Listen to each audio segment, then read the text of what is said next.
Imagine a place where freedom is just a meaningless word. A desolate island isolated in the middle of San Francisco Bay, California, where the crashing waves scream like an unspoken death sentence.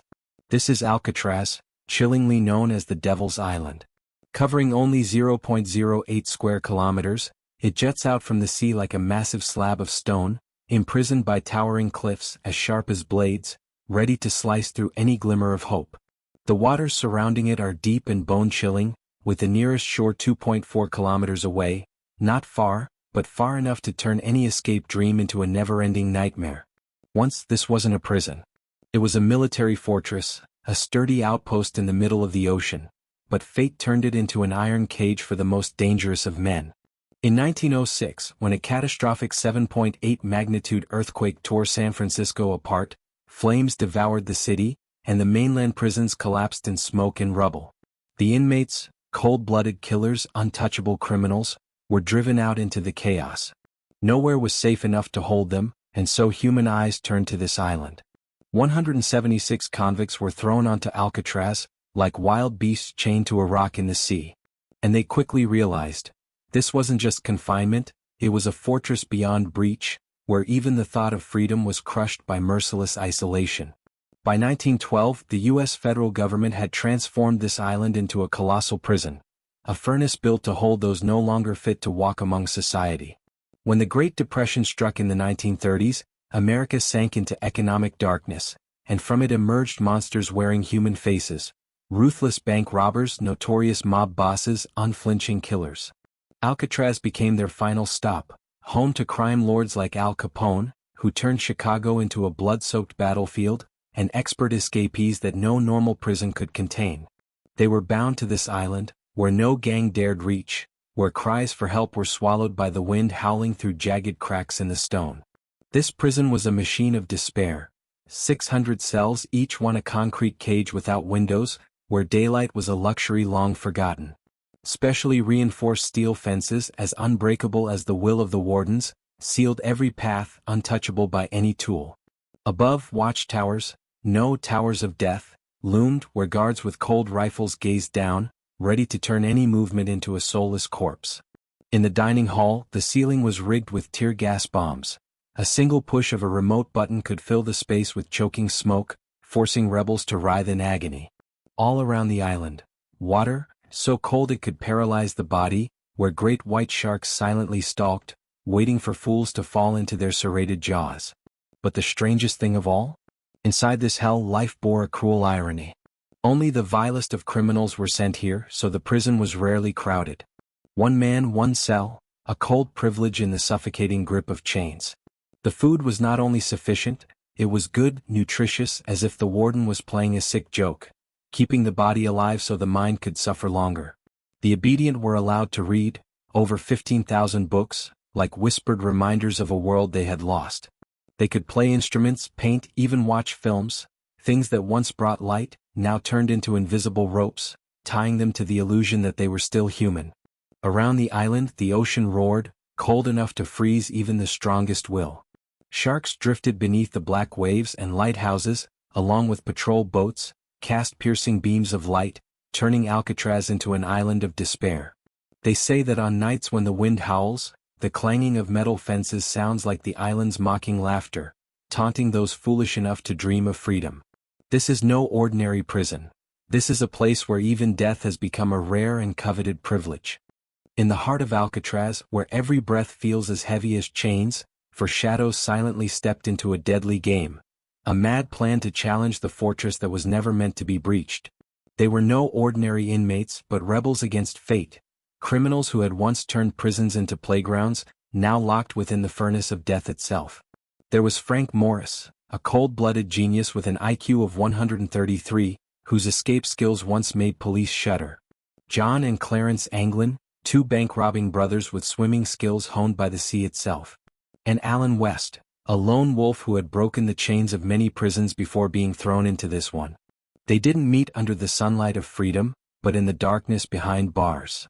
Now, fate placed their cells side by side, as if the island itself had issued a dare.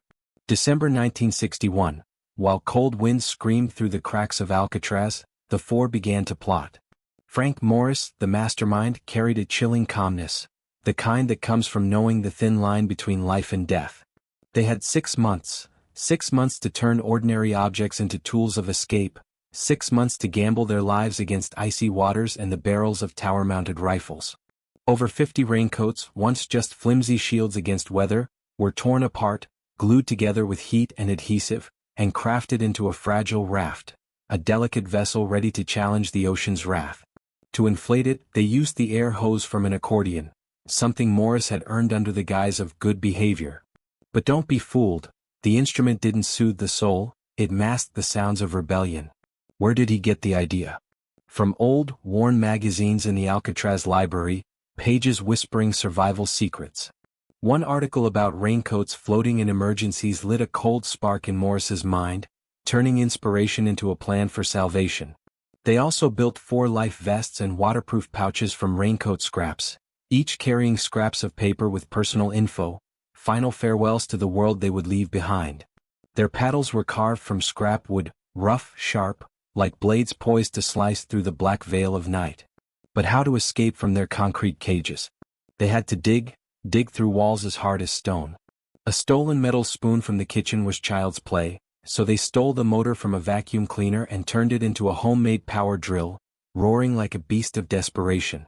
Under the sink in their cells was a tiny ventilation grill that would become their exit. They drilled, pried, scraped, bit by bit widening the hole to reach a dark, damp maintenance corridor, where shadows clung like the breath of death. The drill made a noise loud enough to shake the island, but they had an ace up their sleeves: music. Each day during scheduled recitals, when instruments filled the prison with sound, they drilled, each grind through concrete pulling them closer to the edge between life and doom. That wasn't all. They had to fool the sharp eyes watching from the towers of death. Every night, guards would check cells, and one missing body meant alarms would scream and the island would erupt in fury. So they crafted decoy heads, grotesque masterpieces made from soap, toothpaste, toilet paper, and real human hair scavenged from the prison barbershop. One of them, posing as a passionate artist, requested paint and used it to give the heads a terrifying realism, lifeless faces that stared into the void. At night, they placed these on their pillows, covered with towels to mimic sleeping bodies. A perfect performance to fool even the most hardened guards. June 11, 1962, the sky was black as eternal night, the waves howled like a final warning. The time had come. Carrying life vests, paddles, and their uninflated raft, they crawled through the vent and entered the maintenance corridor, like fugitives fleeing destiny itself. But fate struck Alan West. He had previously sealed his hole with cement out of fear of discovery. By the night of the escape, the cement had hardened like stone. He clawed and tore, desperate to break free, but it was too late. Noise would give them all away, so by the time he got through, the others were already gone. West climbed the same path, up the stairs to the roof, but dawn had already broken. Defeated, he returned to his cell and laid next to the decoy head, awaiting his sentence. Meanwhile, the other 3 moved through the night, down a shaft near the kitchen chimney, dropping to the ground. They ran along the rocky shoreline where the sea waited, cold and merciless. Their makeshift raft was inflated and silently pushed into the water, into the shadows of the ocean that waited to swallow them whole. At dawn, when the guards counted heads, 3 prisoners were missing. One officer approached the sleeping body, only for the fake head to roll off the pillow, its blank eyes staring into his soul. A blood-curdling scream rang out, followed by the shriek of sirens, Alcatraz itself roaring in rage. A prison built to be unbreakable had just witnessed the most legendary escape in its history. When the alarm siren roared through Alcatraz, the island's howl echoed like a curse chasing the 3 shadows who had vanished into the night. Police launched a frenzied manhunt, but they were too late. Far too late to catch those who dared to defy the fortress of no return. Patrol boats sliced through the sea, lighthouse beams swept across the black waters, but the frigid ocean returned only fragments of hope.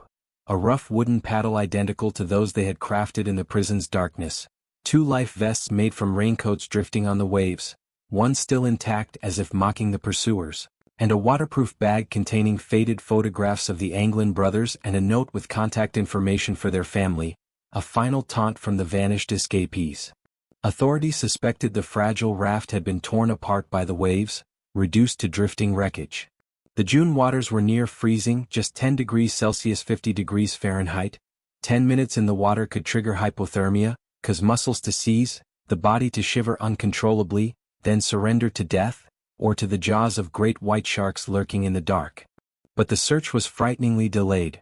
2 guards were on leave, unreachable in the age before cell phones. When the full-scale search finally began, 10 days later, the ocean had already swallowed its secrets, leaving police with a grim theory. The 3 men had perished, their bodies drifting somewhere in the icy depths or torn apart by predators. But what if they made it to shore? The coast across the bay wasn't a desolate wasteland, it was alive with lights and activity, patrolled relentlessly by police. 3 convicts in torn, soaking clothes would have drawn attention immediately.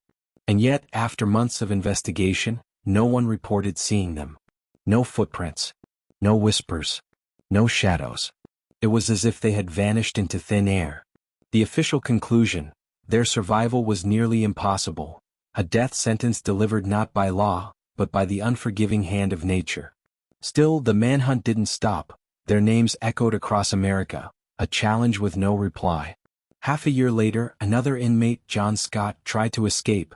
No raft, just his body braving the freezing waters. He made it to the shore, unconscious from hypothermia, discovered by a child and handed back to the authorities. Around the same time, another accomplice, Darrell Parker, gave up halfway after breaking his leg jumping off a cliff. Scott's unlikely survival shocked investigators. If a man without a raft or life vest could make it, could the original trio, equipped with both and boasting the Anglin brothers' strong swimming skills, have succeeded? The files were reopened. The Anglins had grown up near the sea, renowned for their swimming prowess. Morris was known for his extraordinary physical resilience. Suddenly, the odds of survival weren't zero anymore. Alcatraz shut down in 1972, becoming a tourist attraction, but the question of the escapees hung over it like a dark cloud. Then in 2013, a chilling ray of light pierced the mystery. A letter sent to San Francisco police, signed John Anglin. The writer claimed all 3 had survived, lived together for a long time, and now sought a deal, amnesty in exchange for their whereabouts, on the condition of receiving medical treatment and serving no more than 1 year in prison. Authorities suspected a hoax, but in 2016 a new twist emerged. The Anglin's nephew released a photograph taken in 1975 in Brazil. 2 men strikingly similar to John and Clarence, standing under the South American sun. Forensic experts examined it. The facial structure, features matched the old prison records. The nephew's mother added another layer to the mystery. Every Christmas she received and signed greeting cards. No postal marks, just the familiar handwriting of her 2 brothers. Brazil, chaotic and teeming with fugitives in the 1960s, a haven where American criminals could disappear among the nameless crowd. Authorities had once suspected the trio fled there, but no hard evidence ever surfaced. If they survived, they had vanished flawlessly, blending into a new life far from America. Today, if alive, the Anglin brothers would be around 90 or 91, and Frank Morris would be 94 or 95. According to U.S. law, their case will be closed when they turn 99, just a few years left before the mystery is buried in silence. But the question still screams like the waves around Alcatraz. Did they die in the icy water, or beat fate itself to live a new life in a foreign land? No one knows. Only the island remains, silent, unyielding, guarding the secret of the night of June 11, 1962. A story that chilled America to the bone, and may never have an ending.